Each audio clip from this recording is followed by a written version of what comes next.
Hello and welcome to the first episode of the Two Sword Style podcast, sort of thing. Channel. I'm your host, Sword Number One, And I'm your better host, Sword Number Two. and today we will be putting the One Piece arcs on a tier list, ranking them, one could say, from best to worst to Orangetown. So, host number two, lesser host, if you will, please introduce our first arc. Well, I don't go by host number two or lesser hosts, but just for the sake of flexibility. For those of you who have watched One Piece, you would know that One Piece, the manga Which and is the neither anime. of us, by the way. Neither of your hosts have watched One Piece. We're doing this blind. Starts with Romance Dawn, and just from this picture, it looks kind of bad. Like it looks like this guy in this green bandana is being hung like Jesus. And we don't fuck with Jesus slander, you know? Yeah. It's not right. So unless that is Jesus, and not Roronoa Zoro, then I think, just from what it looks like, it should be a C tier. Alright, sword number two, what do you think about Alvida? I think that Alvida is kind of a dookie character. She's kind of like enslaving Kobe. For what means, I don't know, like dick, or She probably is just trying to make him a dick slave. like dick slave, maybe. Whatever dick slave means. I don't like it that much. Kobe deserves better. And he gets better, actually. Kobe freedom is contained in Romance Dawn. So yeah, I think overall, just from the villains just being kind of like doesn't matter. It brings it down a little bit just because it's like, who are these people? Who really cares about Alvida and Captain Axan Morgan? But then you get introduced to some characters like, I don't know the main character, if I was to be so brash, Zoro, Pirate Hunter, one of my favorite characters. I think overall it's like it does what it needs to, but it's not like a super strong introduction. It doesn't immediately have you like captivated. It's just kind of like you meet the characters and your characters are just kind of going through the motions of stuff. Oh yeah, close the big door. So, What's up?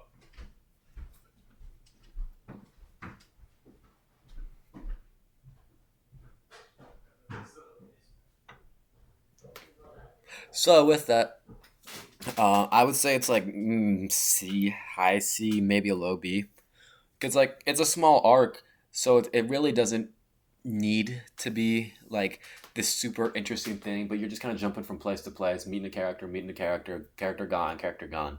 Yeah, and Luffy's kind of whatever in this arc, you know. You meet your main character, and your first impressions are this guy's kind of a goof, and that sticks throughout the entire series, but you don't get to see the cool moments of him yet. So my immediate thoughts, at least, were like, who is this clown? Yeah. And I'm not talking about Buggy. Yeah, I know. You're talking about Luffy, right? Yes. Yeah. Luffy the clown, not Buggy the clown. No, Luffy's not a clown. He's a pirate. Yeah. But so is the other clown, who Buggy? is a pirate. Buggy is a clown, yeah. Either way, I think we should put it in high B or low B. What do you think? I think like C. Okay, high C. Yeah. Orangetown. Orangetown made me quit One Piece when I first started it. Actually? Yeah, very first run through.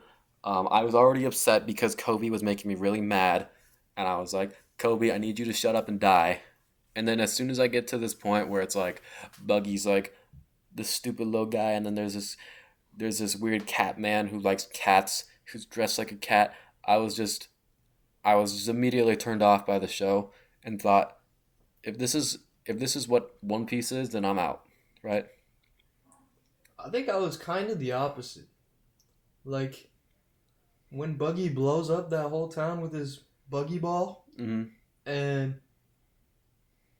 Luffy kicks him in the nuts to win the fight, both of those things made me think, wow, this show is elevated. Because, like, in other anime, you're not seeing a real-ass final villain Get kicked in the balls. getting kicked in the balls. And, wait. Is Buggy the second devil fruit user to be introduced? Yes. That's important, I feel. The chop fruit, is that what it is? Mm-hmm. Chop fruit, though, it's like way cooler than the other devil fruits that get introduced later, I feel. Yeah, because you get to Syrup Village. It's not booger fruit, that's for damn sure. Well, you get to Syrup Village and there's no devil fruits there. You get to Baratie, there's no devil fruits there. You get to Arlong Park and there's no devil fruits there. So that's 3 arcs, right? Which is the majority of the entire East Blue saga, where you don't see a new devil fruit. And then you get to Logtown and shit really skyrockets because now Avita has that smooth fruit and it's like, whoa, you can just, people are like evolving, characters are evolving. You see Smoker in the introduction of Logia types. Well, we'll get to that later on.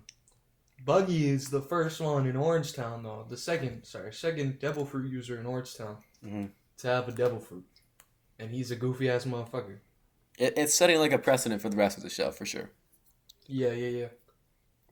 So overall, is it better than Romance Dawn, though? That's the question, I feel. I think it's worse than Romance Dawn, right? Just because it's a little bit more drawn out and it's just kind of like, well, they're just doing shit, you know? Like, there's a little doggy. The little doggy's flying. That dog, bro, is so stupid. I hated that whole plot line. It takes like 4 episodes to resolve. That's the entire arc. Yes. Oh my god, bro. I bet the dog on Garp's head is that dog's brother or something. Yeah, like how Meppa was like, fuck this dog. Definitely. I don't know. I think it should be, because it's almost like an injustice to put it in D tier, because D tier is really reserved for like the no point arcs. Yeah, like Fishman Island. Yeah. So, but even Fishman Island kind of has a point to it. No. Well, yeah, but we'll get into that later. We're not even out of the first saga. Yeah. So we'll put Orangetown in, I think, low C, right? Sure. Now low C, I agree with that. Now we'd say Syrup Village.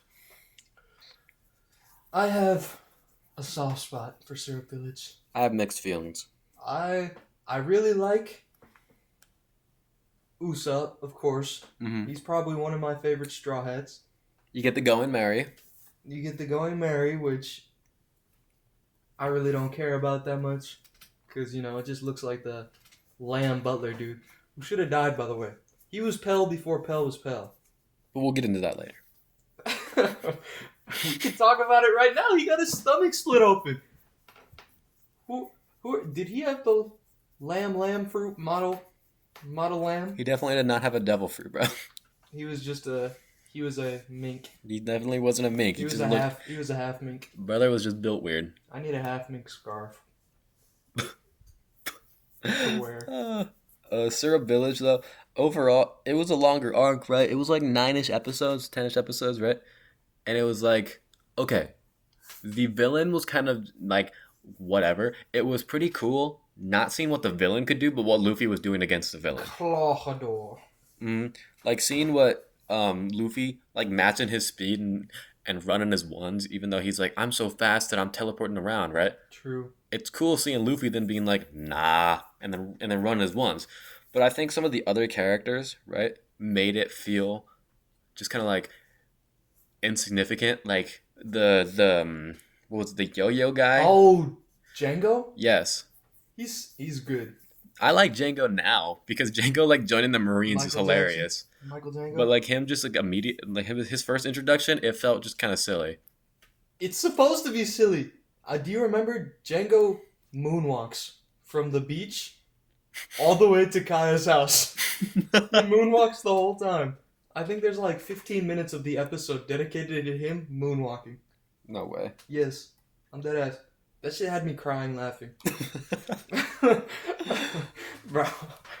Oh my god. Django elevates the arc. I was gonna say that the two brothers, the two cat brothers that Zoro fights, does he get two-manned? Does somebody else help him? I don't think so. I don't remember because there's not even anyone to help him yet. Yeah, no, there's not. Yeah. Biggest injustice, right, is that Usopp ain't really do shit in his own arc, you know? Yeah, for sure.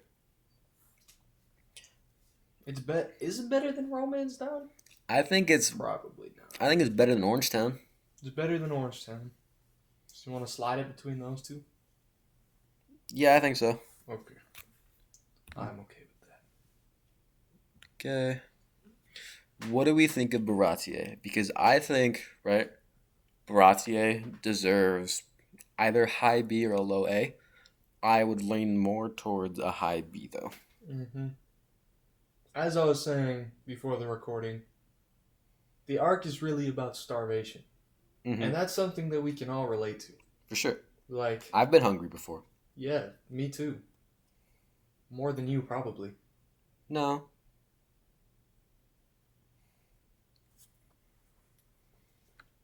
But like, you know when you're home alone and you don't have anybody to cook for you? Mm-hmm. And you're just thinking like, wow, I'm going to die of starvation. Mm-hmm. And you like look at the food in your kitchen. Mm-hmm. And like, to you it just looks like rocks, you know? Mm-hmm. Like just how Sanji was looking at the rocks next to Zeph. Mm-hmm. To us, raw ingredients just look like rocks because we never learned how to be functioning adults. Mm-hmm. So I feel like Baratier just speaks to a lot of the community that reads One Piece who never matured out of the macaroni and chicken nuggets phase. Well, moving past that, I think the introduction of Mihawk. He has to move past it because he's still ashamed. He hasn't hit the acceptance that I have. Mihawk the goat. Mihawk the goat. Mihawk the fraud. Mihawk the weakest member of Cross Guild. Mihawk the French motherfucker in the Dracula costume. Mihawk the Perona Dick Downer. But who wouldn't, though? Yeah, you're right. What do you think of that relationship? Do you think Mihawk is more like a father to Perona or more like a daddy? I think he's more like a father, but like a disappointed one that still puts up with it. We haven't seen her since Time Skip. No. She's not in Cross Guild, right? You see her in the Reverie arc. What? Yeah. Where is she? It's either beginning of Wano or the in Reverie because but what's she doing? she's pretty much like, oh my goodness, my old captain is alive, right? Because he was back and then he tries to square up against Blackbeard, right? And then she was like, oh my god, I have to go find him. And Mihawk was like, bye. Oh, really? And then she's like, yeah, you're not gonna stop me. You're not gonna say thank you for my company. And he was like, goodbye. And she was like, well, maybe I won't go then. If I had to choose between the monkeys and Perona, I'm taking Perona. it would be tough. That's all I'm saying. A slash against the back or whatever is a swordsman's shame, right? That is a very cool moment. Zoro vowing to what? Never lose again? Yeah. That was also a really cool moment. Yes. Just for him to fight Pika for 400 chapters. He didn't lose though. In the New World. It was worse than losing. But he won though. You know what we really lost? Time. The one thing you can't get back. Maybe that's what the One Piece Zoro. is. The One Piece is just time. Mm-hmm. A year extra. 2 more chapters of One Piece. Yeah, the introduction of Mihawk was pretty good. Actually, the guy, what's his name? Geen? Do you remember Geen? Yeah. The starving one? Yeah. For like a side character that never returns, he was honestly kind of good. Mm-hmm. I think he served his purpose pretty well. I think Baratier was a well-executed arc. It was concise. That's why I think it's a low A. Yeah, I would agree. Baratier kind of makes the East Blue. Okay. So now we'll go on to Arlong Park. So what are your thoughts about Arlong Park then? I like it. Yeah, it's one of my favorites. Yeah. The straw hat pull up. I think it's a good mix of emotion, fight scenes, and comedy. Like you think about Nami asking Luffy for help, that moment's it's a really good emotional moment because it's like this lady who's been like, fuck you guys, I hate you, I don't like pirates, is now like, please help me. Like she's desperate, she needs the help because she's like admitting her weakness. you get the entire Straw Hat pull up the walk to Arlong Park. Yeah. That shit got me Cold as hype. hell. The different fights like Zoro running ones with Hachan. Even when he like when Zoro pulled up to Arlong Park before everybody else, and because he got lost and all of them were dead, and he's got like this super life-ending scar Yeah, on his. thanks. Yeah, Who it's breaks that open? Arlo? Arlong because he's like he beats his ass and he's like he looks at him and he's like, oh my god. Yeah, this is crazy. Mhm. Luffy fighting Arlong, it was kind of a longer fight, especially for early. But that shit was a cool fight all around. Like he was drowning and shit. Then they were trying to get him, and Arlong was like, ha ha ha. Usopp fighting Big Lip. That shit had me cackling. Yeah. What? He keeps hitting him with the Usopp hammer. Yeah, that's one of my favorite scenes. Like because he hits him with, like the Tabasco, and then he's like, and he goes like, Usopp hammer, Usopp hammer, Usopp beats his ass into the. Pretty good one. I also liked Sanji's fight against the guy with the webbed fingers. Yeah, while underwater and stuff. Fishman karate guy. Mm-hmm. I think that was a good example. Not a good example, sorry. But that one had a lot of like tension in it, I felt that was missing from a lot of the previous arcs, you know? Yeah, because he's like drowning and shit, like, oh my god, I'm gonna die. Yeah. Yeah, And for sure. just another question real quick. Do you think Arlong has kissed anybody? I bet he's kissed Nami. How wouldn't his nose stab her before he would be able to kiss her? I think it'd be something like this. He'd point the nose up and she has to come on him. Like Do with her. what on him? She's gotta come down on him with the lips. Like you know, Like mouth lips? however he wanted it, but he was her boss. No. I don't think the One Piece world has that type of assault. Look, if Time skip. Spandam had like just a little bit longer of Robin. Oh. Spandam? Can he kiss anybody either? Isn't his mouth leather? I mean, you can still kiss. It's just like you can't lip to lip. It's more like lip to leather. What do you think Funkfried has seen? Do you think he makes Funkfried sit in the chair? I think he sits in the chair for Funkfried. Facts. The real mastermind behind Enies Lobby is Funkfried. Probably. I mean, it definitely takes an intelligent animal to eat a sword. Or the other way around? I think he fed the sword. The Or I think he elephant fed fruit? the fruit to the sword. Yeah. Is that the same thing as the Alabasta dog? Yes. Fed the cannon fruit to the ate dog. the dog fruit? Yes. Oh, shit. No, the dog ate the cannon fruit. Yeah, is that how it is? Mhm. I don't know, because it's more cannon-shaped than dog-shaped, isn't it? Yeah. But it's a Zoan, so it can switch between them. Mm-hmm. I don't know. I think Arlong Park is an S tier. It's one of my favorites. S tier? I think so. I think Arlong Park is one of the... The way I think about S tier is like Whole Cake and Alabasta and like Water 7, you know? You think Arlong Park is Whole Cake level? I mean, I think Arlong Park checks all the boxes of what you need for like a perfect arc. Like it's like a perfect One Piece arc. You got the laughs, you got the dramatic fights, you got the hype moments, you got the sad moments, and then you have like just the goofy crew being silly, which is what everyone loves about pre-time skip. All right. What you saying S? It's either the top of A. Top of A. Okay, Come on now. I'll put it in the top of A, but There's so much good left to be had. I feel like Arlong Park top of A. I think Logtown goes behind Romance Dawn. Logtown? Yeah. Yeah, it's a very short arc. Mm-hmm. It's short. It's really doesn't feel that important, right? Like, okay, Zoro with the cursed sword moment where he holds out his arm and he's like, oh yeah, that part's cool because it's like, damn, even though it's really like, okay, cool, but it felt like damn. It was damn. Smoker felt pretty scary and intimidating because like Luffy legitimately could have hit him, and at that time, going in watching One Piece, not knowing about hockey, you thought that there was literally no way to hit him. Facts. He does kind of fuck him up. And then Dragon, he takes him to the execution block. yeah, and then Buggy's the one who takes him to the execution block. No, he's not. Is he not? Buggy's the one who goes to execute him. There. Buggy goes to execute him. No. Buggy's the one who goes to cut down the hammer and gets struck by lightning. Are you? I think you're remembering it wrong. I 100% know I'm not remembering it wrong. Because Buggy's got the sword on him, right, and he's about to cut him down, and Smoker's watching from afar, and he's thinking, it's just like Gold Roger.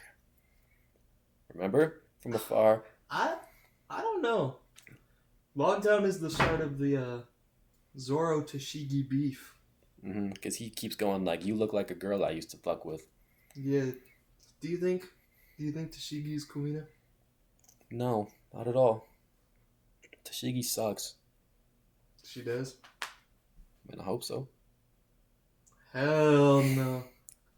You like a woman with glasses? Is that what you're saying? Velma, the Velma of One Piece. She is kind of the Velma of One Piece. She's just there to be looked at. And Zoro does not let her breathe. You know what I'm saying? Yeah, because he was like, fuck you, and she was like, shut up. Remember in Dressrosa when she's fighting the bird lady? And then Zoro just looks at... No, that's... Or not Zoe, sorry, Punk Hazard. Oh, Punk Hazard. When she's fighting the bird lady in Punk Hazard and Zoro just looks at the bird lady and kills her. Yeah. Because Tashigi's like... Isn't that disrespectful as fuck? Well, Tashigi's like struggling, like, fight of her life. Like, yes. Like Monet. Going to die. Monet is like her Kaido, yes, right? That has, bro. And then Zoro's just like, what you doing? And Monet's like, you wouldn't hit a girl just like Sanji. And he's just... Uh-huh. And she done for. Yeah, she dreams of defeat just by looking at Zoro. Mm-hmm. That's ridiculous. Yeah. The start of the most brutal beef in One Piece, in Lockdown. But yeah, I agree with you. You think it goes below Romance Dawn? Is that what you're saying? I think it goes below Romance Dawn, above Syrup Village. Yeah, I would totally agree with that. Okay. The Buggy Crew Adventure Chronicles. Not everyone's gonna remember what that is, obviously, but I think they'll remember. I think it's hilarious. It's because like if you remember at least in the anime, right? I'm not sure if it's in the manga, but it's a cover story in the manga. Okay, so Buggy, right? He and his crew are pretty much just kind of stranded, fucked up out of nowhere, right? Buggy meets Gaimon there. You know, everyone's favorite character, top 10 strongest in the verse. Definitely key to the One Piece. Gaimon is the One Piece. I bet he has the One Piece stuffed somewhere in that chest. It's in his afro. It is. Oh man, is Oda racist for the afros? Different time. You know what? Different time. But I think it's funny. It's one of like my favorite pre-time skip moments just because it's so funny. Like I love to just come back and watch that moment of Buggy trying to hunt down the little baby bird, only to then get munched up by the big mama bird, and then the mama bird starts eating them, and she's like, "This shit sucks," and spits them out, and Buggy's like, "You think I'm too good to eat?" And like it's flying across the fucking world. Mm-hmm. Yeah, Boogie Adventure Chronicles was very fun. I remember enjoying this arc a lot. I know it shouldn't be above Romance Dawn, right? But I want to put it above Romance Dawn. I would rather watch the Buggy Adventure Chronicles than I would watch the first 2 episodes of One Piece. Yeah, it's tough saying it out loud, but I totally agree with you. Like, you don't need to watch Romance Dawn twice. Romance Dawn gets the job done, but I think Buggy Chronicles just elevates the series. Like it's a hot take, right? Because it's like there's no actual like stuff happening in this arc, right? Gaimon is. Well, I wonder how many people would actually disagree with you though. I think the entertainment value of Buggy Chronicles is clearly far above Kobe Dawn, Romance Dawn. Mm-hmm. Yeah. So like you can make the argument either it's in D tier because nothing actually happens, true, or you could put it in like B tier because it can't go in A tier at all. I think Buggy Chronicles is clear foreshadowing for Impel Down, though. You know? No, not at all. It's got Buggy in it. Buggy's in Impel Down. Okay, then I think Orange Town is clear foreshadowing for Impel Down. Why would you say that? I think we should move on. I put it in B tier. Is that okay with you? Yeah. Good. What do you think about Reverse Mountain? Justice for Laboon. Laboon got jumped worse than Arlong. Mm-hmm. I think who's beating up on him first? Mrs. Wednesday or whoever Vivi's pretending to be, and her friend. The gay one. It was just that Aryan guy. Yeah. They're just jumping Laboon, and then Luffy jumps Laboon, and then pulls that big ass splinter out of Laboon, which probably gave it like hemorrhoid bleed for a week. Mm-hmm. And then they just graffiti his face. Imagine you get jumped, and then the dudes who jump you start tattooing your face while you're down. Yeah. Well, I think Stop throwing the fuck at you. I just like to point out something. You know how everyone in the Straw Hats have their dream, right? Yeah. Well, Brook's dream is like to go back and see Laboon. Imagine Zoro, right? Beats Mihawk, strongest swordsman in the world. Sanji finds the all blue. Luffy's the king of the pirates. Nami's navigated the entire world. Frankie is like created and sailed on the greatest ship ever, right? Robin has found all the poneglyphs and read them all and discovered all that shit. Chopper's cured all the diseases, right? You get the Brook, and he goes back to see his long lost buddy, and there's just a big ass on his face. Yeah, just a spray painted, terrible ass painting of the Straw Hat flag. Yeah. And he's got just like all fucked up, like Brook scars. He's got hemorrhoid bleed. He's got hemorrhoid bleed. There's some old dude living inside of him. Facts. Do you think Brook and Crocus would be friends? I think so. Do you think Crocus is a pervert? No. I think Crocus and Brook knew each other. Remember, because Brook left. Brook and his captain or his crew left him with Crocus. Oh yeah, that's true. Yeah, if I was Brook, I'd be pissed. Personally, I'd write a song about it. I'm putting Reverse Mountain either at C, below Orangetown or at D. Below Orangetown, you said? Yeah. I think it's more time efficient than Orangetown, so I'd put it above. Well, because that whole dog shit got me tripping. It was 2 episodes. Reverse Mountain? Yes. Yeah, so put it above that Orangetown. Come on now. I'll put it above Orangetown. Woo! But I disagree. Whiskey Peak. I think Whiskey Peak is our first D tier. I'm gonna be honest. How long is that one, episodes wise? I think it goes from episode 64 to 67. What do you think? Yeah. Nah, not a good arc. The very ham-fisted conflict between Zoro and Luffy. Mm-hmm. The two of Vivi's friends, or maybe one of Vivi's friends, Igaram. Yep. Is the lady that Zoro puts in a pack? Is she Miss Saturday? Miss Monday? A friend of Viv? No, she bad. She bad? She bad. I didn't know you were like that. No, I mean she's a bad guy. Yeah. I just think the entire arc, the highlight of that entire arc, right, for me, is meeting Robin. Robin is in that arc? Yeah. No, she's not. Yeah, she is. She meets him at the very end. She's like on their ship and it's like, hi, bye. Oh, yeah, she kind of disrespects him. Yeah, I like meeting Robin because I was like, ooh, there about to be a cool fight with this lady. Mm-hmm. And then there was not. Yeah. And then she joined the Straw Hats. Well, way later. Yeah, multiple arcs later. But I think it's a D tier. Mm-hmm. I'm putting mad disrespect on it. I also think it's D tier. I don't think it's the best we have. Diary of Kobe and Helmeppo, that's also D tier. I think that's below Whiskey Peak. Yeah, kind of useless information. Yeah. We could have learned. You could have learned that through like a 1 episode flashback. Facts. You could have learned that in like a 10-minute flashback. Facts. It's not necessary. Like Little Garden? Little Garden I like. Little Garden I think is a high B. Little Garden is the introduction of the The world that squirrel and the bird who are like really efficient assassins. and then get murked. Yeah. It's the introduction of the little girl who doesn't have a devil fruit but can use magic. The painting ability. Yeah.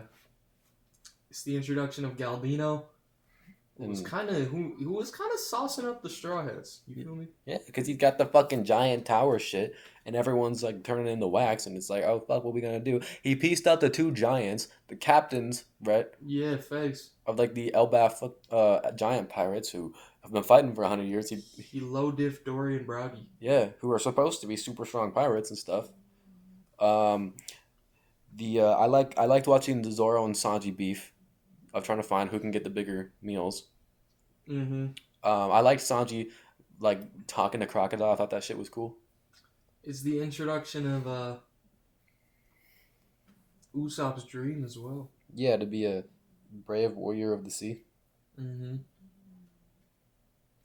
It's also the introduction of Boogerman and Boogerman was introduced in Whiskey Peak. Lady. They were introduced in Whiskey Peak. Well, it's also the finale of those two as well. First, I like Boogerman. I think his fruit is amazing. Mr. Five. He's got a really good fruit. It's just that he doesn't use it very well. But I think he uses it perfectly. He uses it just like I would. You know what's ridiculous? What's ridiculous? Explosions are supposed to kill people, but I don't think there's been one character except for Pedro that has died to an explosion in the entire show. Pedro got killed by like a stick of dynamite, and Pell survived an atomic bomb. Yeah. Boogers, right? Big Mom, right? She takes like 1 billion explosions. Luffy's always caught an explosion. All of them are taking these huge ass explosions, right? Yeah. And they just don't die. Weird as hell, right? They don't even take any damage. They're like, that was close. It's like, what the fuck you mean that was close? You got caught in a fucking mushroom cloud, right? Do you think Pell awakened his devil fruit after getting blown up? Because like, Pell is the actual Phoenix. Whoa. That'd be pretty cool. Marco is Pell. Yeah? I don't know about that. Either way, I think Little Garden is a high B. Yeah. Okay, put it above Buggy's crew. Drum Island. So, I think Drum Island goes... Your look is a terrorist. Okay, but I think Chopper's arc, right? I think it's cool because it's kind of like we meet this cool character, a new concept really of, hey, this reindeer ate a devil fruit. That's cool. That's new. You know, I didn't know they could do that. You get the Haraloo speech of when does a man die? I think it goes below Little Garden. But I think it goes right below Little Garden. Just because some of the characters, like the side characters in it, just are kind of whack, right? And the villain is... You don't think Dalton is an integral part of the One Piece storyline? Look, I like his fruit. I like his devil fruit, like the bear fruit.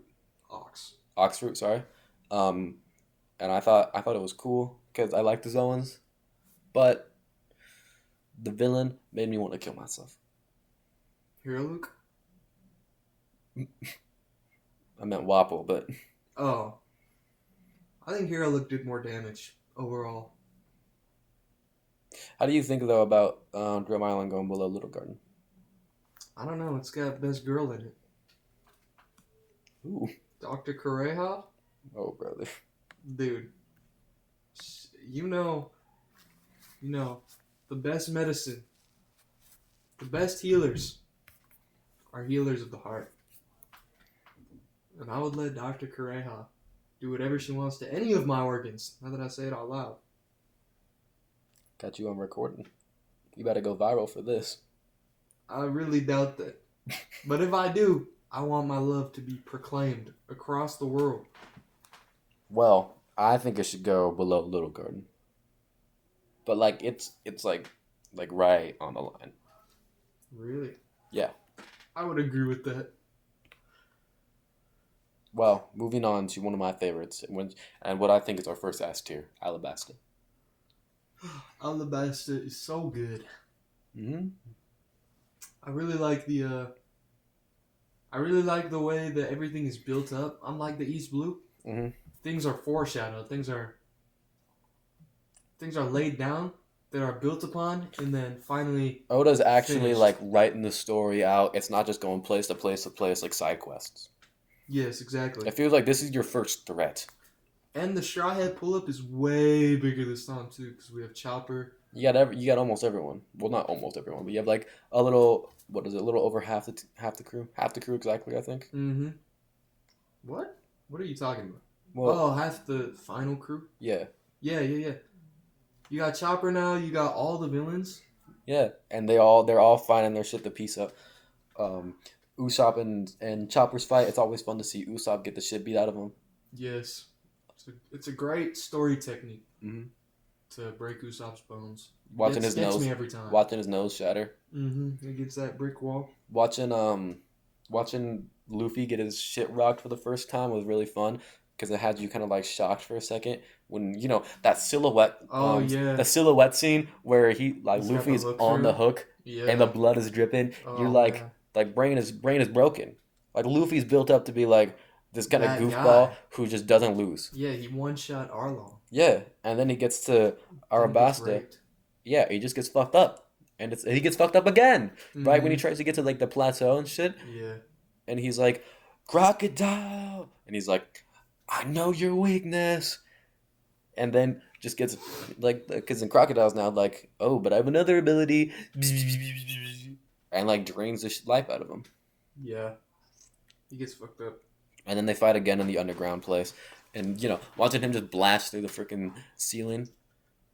Do you think It's hype. the blood on Luffy's hands was really enough liquid to hit Crocodile, or do you think Luffy was subconsciously using armament hockey against Crocodile and smacking him up?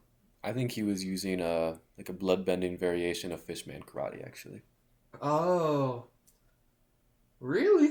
you think that's possible? You think if Jinbei? Do you think Jinbei's like power up is gonna be him bending blood instead of water with Fishman karate? Well, you don't need water to be around to use Fishman karate. Well, but That's they the use whole point. but they use a lot of the water shit like bullets and stuff. He'll fire that shit off. You know what I'm saying? Really? Yeah, he'll like form water and shit, or like grab water and be like bomb. Oh, But like a lot of it he uses like I'm his thinking judo about the throws. fight with like Page 2, where Mhm. he just karate chops the fuck out of him. Who the hell is Page 2? Is that not his name? Page 1? Page 1 didn't fight. Are you talking about in the Wano like pull up? The Because dude with the red hat. Is that not Page 1? Page 1 is the guy who turns into the Spinosaurus who got fought by Oh, Nami yeah. and Usopp. He 'Cause- fought who's 'cause- who? Utahime, is that his sister's name? Ulti. Ulti calls him Pepe, right? Yeah. He fought Who's Who. Yeah, he fought who's who I the forget CP9 about Who's Who. agents. Who's Who's cool. Yeah. I liked his Zoan. He got like no diff though. Yeah. Like I pretty much looked away for 10 seconds, he got beat. Yeah, Toby Robo was kind of ass. I liked X Drake, yes, I really like Drake. Diaz Drake. I really like X Drake. He's one of my not top 10 but like maybe top 15 favorites. He's cool. He's Mhm. pretty cool. I like him over some of the Straw Hats. What was he? Was he a member of Swords? He was a captain in the Marines. He was like undercover Yeah. because I like guess. Kobe was like, "Yo, captain." I like him, but coming back to Back on the Alabasta, topic, yeah. I really like Alabasta. I think it's our first S tier. I think it's You know what I think a weak point of Alabasta is? what Well, is his name Ko Karudi Karudiuk, the mythical Zoan duck fruit user? Mhm. Karudiuk is a strong point. I would say, what's the guy's name who is the Civil War guy? He wears the sunglasses. Oh, like the rebel leader? Yes, we don't even remember his name. No, that 'Cause was he sucks. that was a pointless part of the arc. Yeah, Like I get it, it kind of builds up the beef inside of Alabasta itself, so it feels like there's been an ongoing story there. yeah. But I feel like focusing on that didn't matter as much to at least me, maybe the audience itself. Like it felt like, okay, I understand that this is part of it, but it feels insignificant to what the Straw Hats are doing. Yeah, the only purpose for him was to create that Civil War moment where he's fighting the Baroque Works guys. or they're fighting each other. And well, what I was gonna say is that honestly, I find the like old man in the rain basin or city to be more compelling than that guy. You mean the guy who gathers rainwater and stuff? Yeah, the old man. Yeah. Yeah, I I like like him. I like Bon Clay and like just his immediate switch up. Bon Clay's great too. Yeah, who doesn't love Bon Clay? Who doesn't love Bon Clay? We'll talk about him later though. I think this is S tier. Yeah, I I think it's definitely. Jaya though. Now we're out of the Alabasta arc, our saga itself, and now we're on Skypiea. I think Jaya goes in between Little Garden and Drum Island because now hear me out, right? Um, I don't think it's good enough to be above Little Garden, right? Because Little Garden, at least had some cool fights and stuff, but this one was setting up, just like Skypiea, this entire saga, but this arc specifically, is setting up for the vast world because you're building some of the marine characters. That's when you first see Whitebeard and Shanks, I believe. You're seeing Blackbeard for the first time. Whitebeard and Shanks in Isn't that in Jaya? what? Remember when Oh, Shanks pulls up to when he Whitebeard's pulls boat? up at his boat.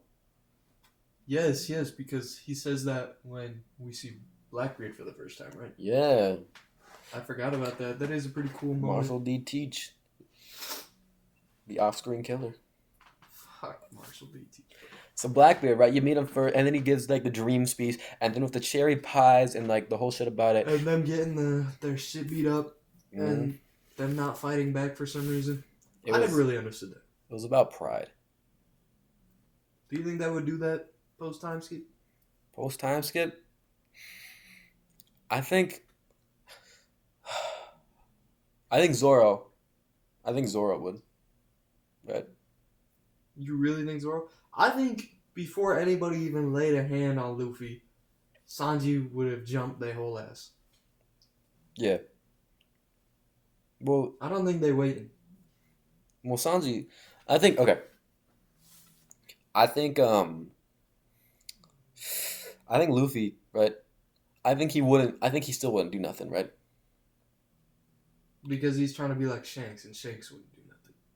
Not even like that. I think it's just like a matter of principle of like, all right, you're like so insignificant and you're shitting on my dreams and shit, right? It's like, fuck you, I'm not even gonna give you the time. Now you get to say like he did that in Wano, right? Some insignificant motherfucker, like you're never gonna be king of the pirates, your dreams are shit, the One Piece, fuck that, right? He's so close to it, right? He's just gonna be like, I just know that you're just capping, bro. True. Like he is so like Locked in. yes, like it's ingrained in his mind. And now that he's got like the poneglyphs and shit and he beat Kaido and he's moving on, right? It's like True. he doesn't even have to bat an eye, right? He could just conquer his hockey, that hoe. Yeah. And he's out. Jaya was a good arc. It was it's good setup. Mm-hmm. Entertainment value wise, yeah, it does a lot of good things. I would say your ranking is pretty accurate. Mm-hmm. I think the thing that brings it down, right, is just the fact that it's like the monkey people and the whole like Skypea lore that kind of gets built up with like the cricket guy. Yeah. Like, felt just kind of okay. You know, like the idea of the Sky Islands is cool, but like these people talking about like my great great grand Dickie is like, man, he was an explorer and everyone fucking hates that guy because he was wrong, but he wasn't wrong. It's like, alright, that's cool. Yeah, I get it. So I think putting it in between Little Garden and Drum Island is perfect. Sure, yeah. Skypiea. Personally, I feel like what I've seen online, some people don't like Skypiea, some people do. Okay. When I was reading it in the manga, I thought Skypiea was peak. Skypiea is one of like those arcs that's really fun to watch, right? But it gets so much like injustice. So many people hate on Skypiea for I don't even know the reasons why, but like they always tell you can just skip Skypiea. But that's just bullshit because once you get farther in, Skypiea is literally foreshadowing like shit far down the line. Exactly. And Observation hockey. Mhm. Uh, I just think I think Skypiea was it was so great. Like you never see anything like the trials, right? Is that Mhm. what they were called?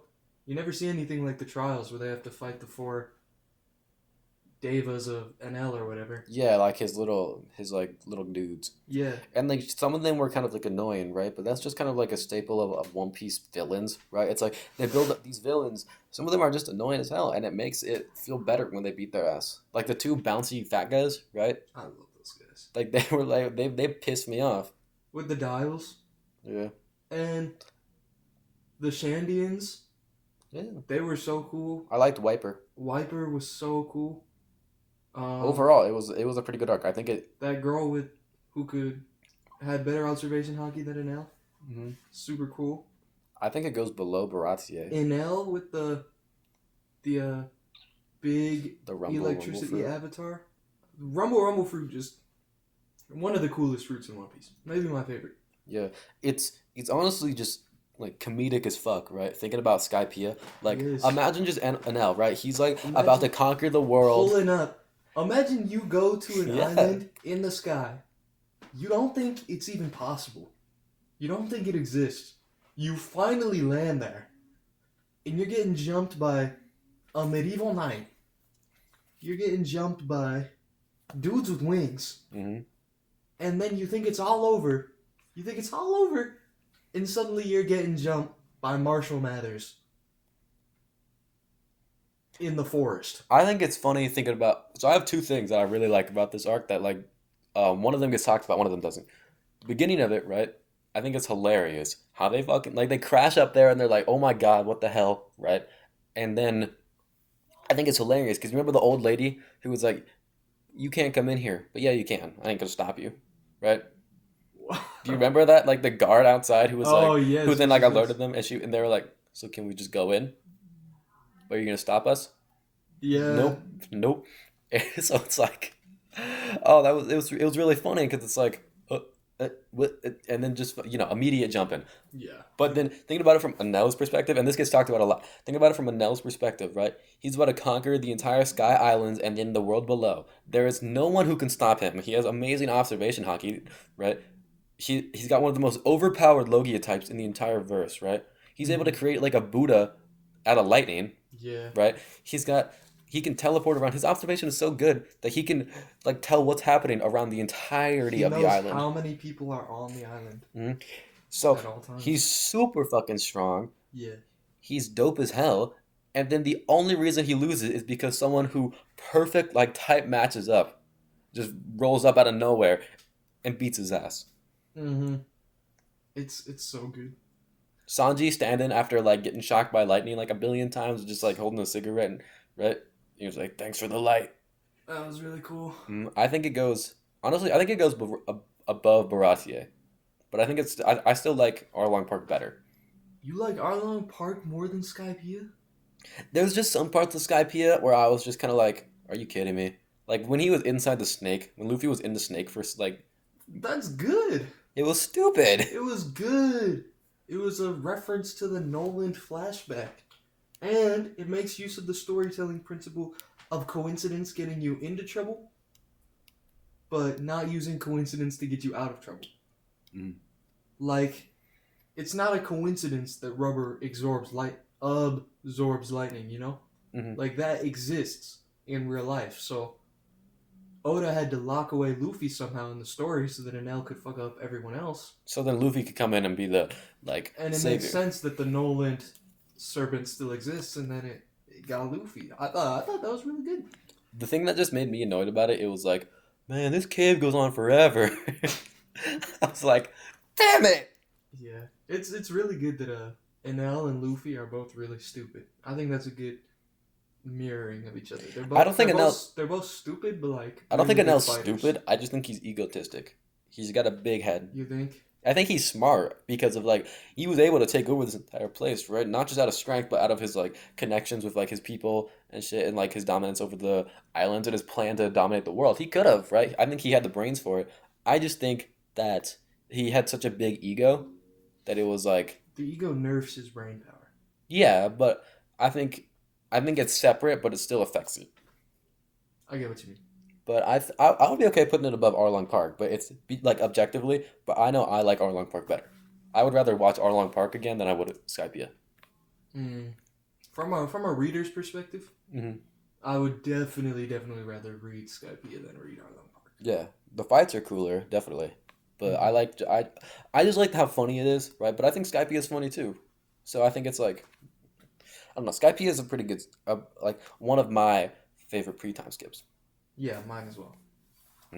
Well, I are you ready for the next arc? Yeah. Long Ring Longland. Okay, S, hot S take. plus tier. Hot take. S plus tier. Hot take here. It's not that bad. When I was reading it, I loved it. I think. Okay, first half You is know the guy ridiculous. Tanjit? Which one's that? He's the guy who gets stuck in midair on the stilts. No, And you don't remember Tanjit? no. He's this old man. He gets stuck in the air on his stilts, and when they let him down, he's like, "Thank you. I've been up there for decades. I need to get back to my people now." And like he can't get back to them because there's no tide. So they're just like freaking out and asking him like, why is everything stretched out? Why is that dog like 40 meters long? And he's just like, what? You know dogs that are shorter than that? I love Tanji. I don't even remember that. That's hilarious. Okay, the what's it called? The whatever the Foxy's whole game thing was.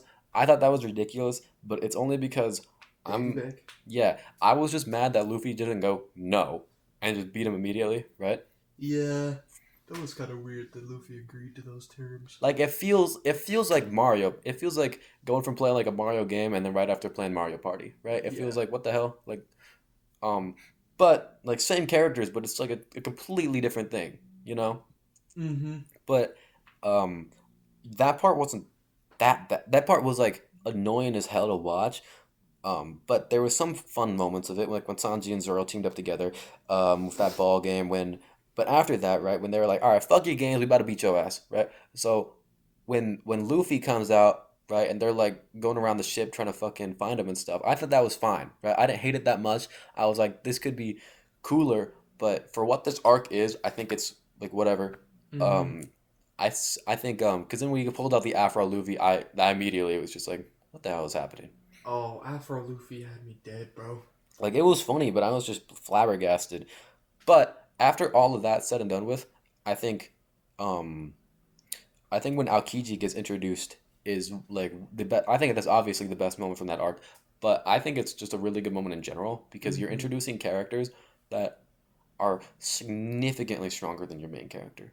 Yeah, it's a really good juxtaposition of like the lightheartedness sort of the Davy Bag fight Hmm. instantly just gets like killed by Aokiji. You can definitely tell that that's what the story, like that's what the story is trying to do. It's trying to set up like this lighthearted, like ha ha ha, and then immediately get crashed by this guy who is able to one shot your main character, Mm-hmm. right? And you think about it, like they did this earlier before too in Baratie with Mihawk, but this feels so much more. But Baratie wasn't like lighthearted. It wasn't. Yeah, there's not this immediate shift in the emotion of it. Yeah.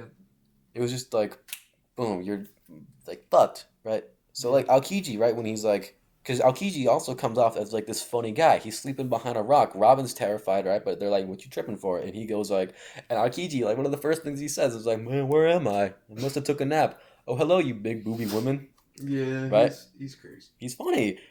Like he rides around on a bicycle and shit. Oh yeah. But like he also freezes the entire ocean and shit around him, right? And a Sea King or whatever. Mm-hmm. Remember? Only to then be like, well, guess I should kill you guys. And it's like, excuse me? What lowers Long Ring Longland for me is probably like if I think about being like a weekly reader and like I keep opening up new chapters that are still like the Davy Bag fight, I would probably go insane. I would stop reading it for a while. Yeah, I would wait till the arc is over. Yeah. But then reading the Aokiji chapter would probably be insane as well. Yeah, because you think, well, another shitty chapter of One Piece, and then, oh my god! Davy Bag is honestly just like a better Orangetown. Okay, So, I think objectively, it goes above Whiskey Peak, for sure. but I don't think it deserves seed tier. Because like the three or so episodes of them get not even three, like the minuscule amount of Well, you have episodes. to remember that in the anime, they make the Davy back fight like 3 times as long. Exactly, because I'm the anime watcher out of the two of us, right? Yeah. So from watching the Davy back fight go on forever, and then I don't think it's a big enough payout, right, for what happens at the end. So I think it goes below Orangetown, but above Whiskey Peak. So like high D. Because Foxy is annoying, right? The Davy back fight drags on. I'll let you have this one because you had to suffer as an anime watcher. You had to watch all that shit. Yeah. So yeah, you put it where you want. Little bit. So now I'm gonna talk about these two together, right? Water 7 and Ennie's Lobby. I think Ennie's Lobby should go right below Alabasta, if not above it, and then Water 7 should be the highest of the A's. Highest of A? Yeah. I think Water 7 and Skypiea. Listen. I think Water 7 is better. What do you watch One Piece for though? Your characters and the relationships between them. Yes. Are you really? Here's my thing. I think that the CP9 sideswipe, the Robin sideswipe, the flood, and the train, and the shipwrights. I think that is probably one of the most like compelling plot twists One Piece has pulled off. I think the plot twist of CP9 being the shipwrights and Robin leaving the crew. Yeah. That is like 100% the best plot twist in One Piece. Better than Kanjuro being a traitor. For sure. Better than what's another plot twist? Kuma. Well, I mean, it's maybe not like a plot twist, but like he set out to be this bad guy who fucks him up, and then you realize he's a good guy. Yes, I would say that was more shocking than Kuma Definitely. being a good guy. Definitely.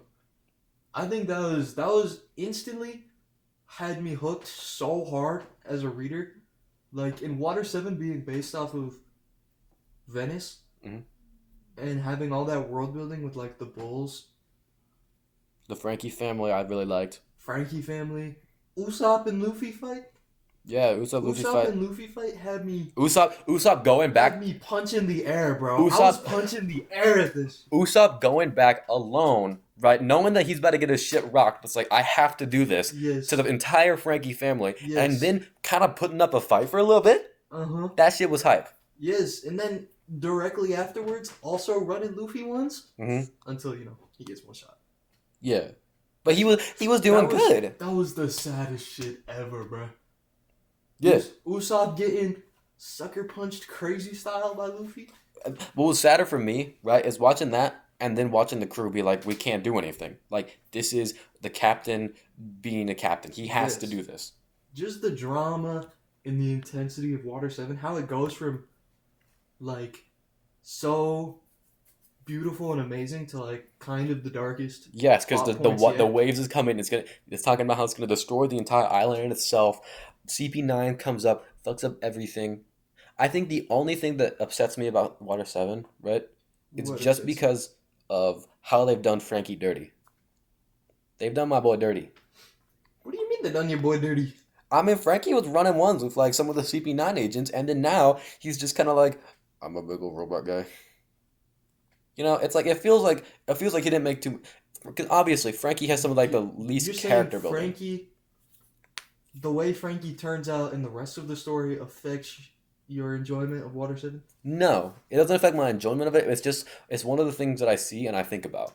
I'm like, why couldn't Frankie have been cool still? Because like you go to Thriller Bark and I like Frankie a lot still. You go to he was so good pre-time skip. Yeah, Frankie was one of the strongest in the pre-time skip, and then he kind of drops a good bit. I think Frankie could be. Yeah, I think a whole post-time skip problem, to be honest, is how they don't utilize the characters like they did in. Oda doesn't utilize the characters. Mm-hmm. Well, it's just sad because like they're getting their training right, like respective to them and what they do, right? Like their shit. Like Lami goes to the weather place, Usopp goes to like the like Plant jungle. yeah, and that's where he gets his upgrades for his weapons. Usopp or not Usopp, Frankie goes to his shit and gets his like robot upgrades. To the Brooke Vegapunk Island. Yeah. Brooke was kind of like just like I play music for on Colts and shit. You know, it was So what are you getting at? What are you getting at? the thing I'm getting at is you get these huge upgrades from Luffy, and that's understandable, right? Because Luffy is training with the Dark King Rayleigh. You get a huge upgrade with Zoro because he's training with the strongest swordsman alive. You get a huge upgrade with Sanji, which is a little more confusing because it's like, where did you learn observation and armament from the Trans Island, right? So it's like, where did you get that? Did they know that? I don't understand. Where you, like, I'm did you sure just Ivankov. did you just unlock that, right?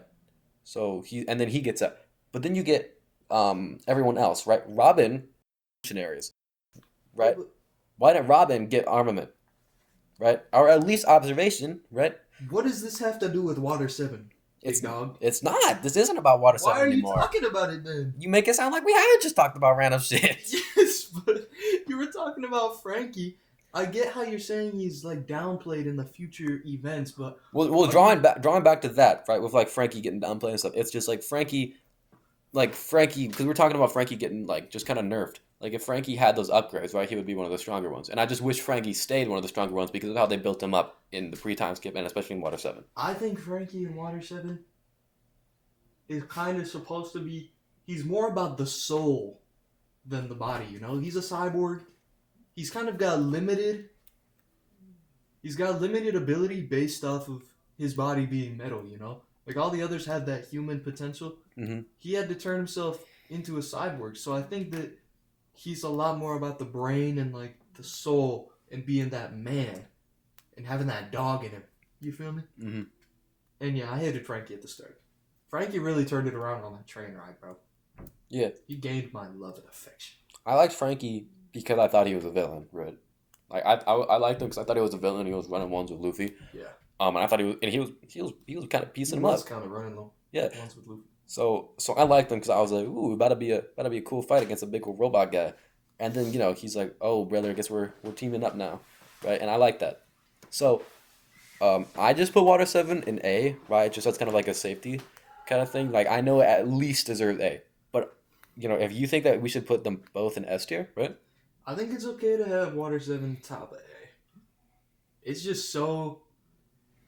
I understand the absence of fights. I would say Enies lobby is really good. It makes up with for the what was lacking intensity. in the like combat part Yeah. of Water 7. It's strange, right? Like sometimes I can understand why it's two different arcs, but it feels like it should be one. You know, like Yeah. you don't watch Enies lobby without watching Water 7. You don't watch Water 7 without watching Enies lobby. Yeah, exactly. It feels like the plot isn't completed, which is usually how the arcs like end up. But I also get how it's very island based. Like the territory of where you are is kind of like what determines the arc, because then the plot line happens there. Yeah. But it's just like you can't have one without the other. Enies lobby. See, my thing is Water 7. The writing is so insanely good, and then in Enies lobby, it's like a huge pull up, but Gear 2, no build up. The writing for Gear 2 is not peak. Gear 3, no build up. You don't see The him writing- training for the that. The writing for Gear 3 is not peak. It's hype seeing that shit. But the fight is really hype, you know, and like I think one of the really strong points of Water 7 is like Luffy's will, you know? Yeah. Like most of the characters are having really hard fights, but they're having fights that usually happens in a pull-up, whereas Luffy is clearly fighting somebody who is above him. Yeah. But his it's kind of like what they did in Alabasta, right? Where they're giving you like the character the villain that is significantly stronger than Luffy, right? Which is kind of becomes a theme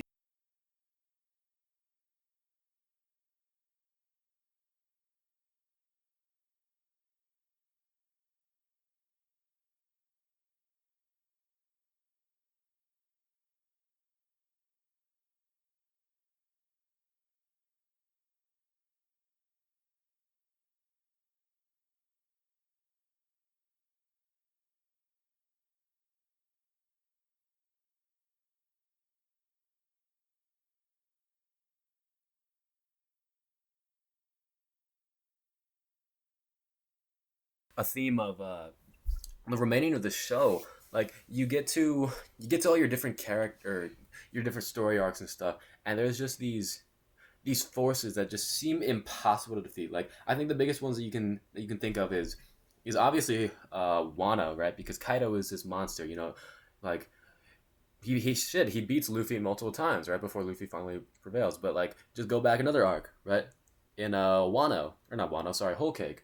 Whole Cake, you have Big Mom, right? And even though he doesn't necessarily square up against her, she's like this unstoppable force that seems like that he'll never be able to beat. Katakuri, he fights, right? And it feels like he gets his ass beat for like 75% of the long ass fight until finally he gets stronger while in that fight.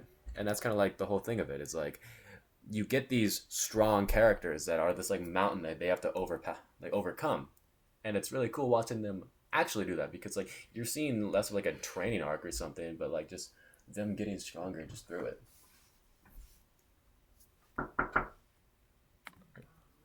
So, I guess coming back to the overall question of the episode, do we both agree that Annie's Lobby and Water 7 should go in S tier?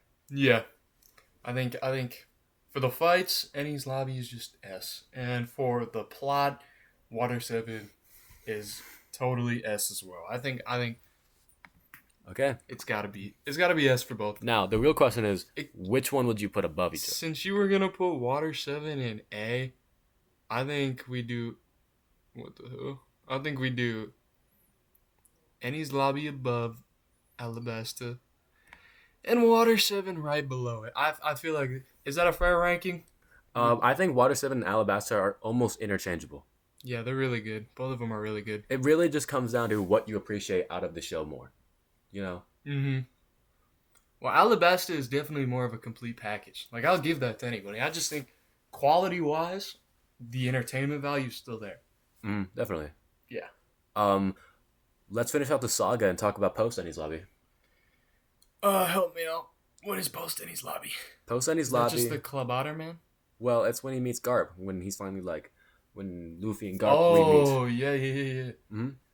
I mean, come on, bro. I don't think it matters that much, but I think it's interesting seeing Garp again. So I would put it maybe like below Drum Island. I would put it below Buggy's Adventure, bro. Yeah, I mean, yeah, because there's a few cool things about Ennie's Lobby, right? Or Post Ennie's Lobby, sorry. You see Kobe and Helmeppo for the first time after their glow up. You see Garp again, and then you learn that Dragon is Luffy's dad. Yeah. But it's really and just... Garp is cool. Domestic violence, super cool. It's the coolest. I think if Garp was my dad, I wouldn't be here right now. Yeah, I would be dead. Because, yeah. Honestly, I think Post Ennie's Lobby is really just a glorified lore drop. Yeah, it is. It's not really entertaining. Granted, it's not very long, so it doesn't have to be. But it's just kind of like, this is information that we could have learned somewhere else and didn't need, like, it doesn't need an arc to itself. We also get a clear implication of armament hockey through Garp's love punch, you know? How he hits Luffy and Luffy's like, ow, it hurts. And everybody's like, what? What? Because only Nami and Garp have that ability so far. Yeah. Until we reach Marineford. Yeah. However, no. Rank it first. In Amazon Lily, they have armament. Yeah, you're right. But they don't have armament coding yet. So yeah, I think this is a good place to cut off for this episode. We have finished East Blue Saga. We have finished the Alabasta Saga and the Ennie's Lobby Saga. And Skypiea Saga. So I think this is a good place to cut off. Yep, right before Thriller Bark. And in the next episode, we will finish out Thriller Bark through up to date. Hopefully, Wano, yeah. We should be able to. But until then. This has been Two Sword Style with Sword number 1 and Lesser Host number 1. We really should talk about known as Sword number 2. We should really talk about these titles. Goodbye, friends. See you later.